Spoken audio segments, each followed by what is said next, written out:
So this afternoon we are making sure that there's a huge awareness around stem cell donation in Aruba.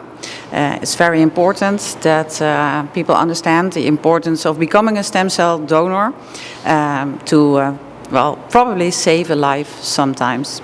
Yeah, later on. It's important because people with leukemia, for example, or other severe blood illnesses, they need a stem cell transplantation in order to survive the disease.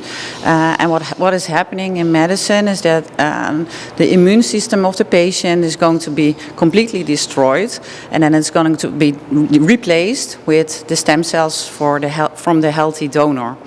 So that is actually what is happening, and therefore it's very important that you have a perfect match between the donor and the patient, because otherwise, if it's not a perfect match, the immune system of the patient will attack the new cells, and that can be very severe.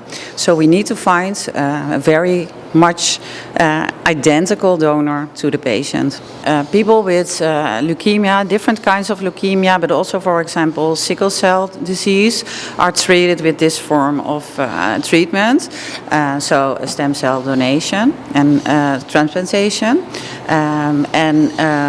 They need that in order to survive. So it's really a life-saving treatment for these patients. So I think common mistakes or misunderstandings about stem cell donation is that it's going to hurt or that it's going to be very painful.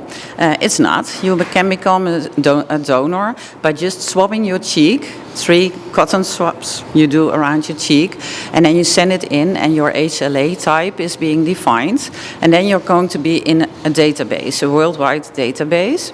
And once a patient which has the similar HLA type as yours, needs a donor, you can potentially be found, and then the donor process starts. So you will have like a medical exam to see if you're healthy enough at that time, and then you do all kinds of checkups to see if it's really going to be you as a donor for this specific patient.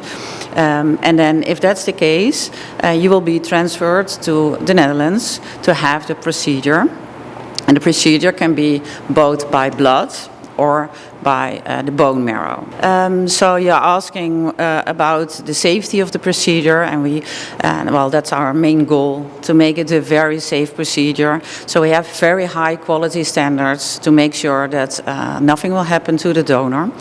In case of a donation via the blood, you need to have growth factor stimulation to make sure that the stem cells migrate to the blood. So that's very tiny injections. And then you do that 4 days before the donation. And for when it's a bone marrow procedure, you have a complete anesthetic.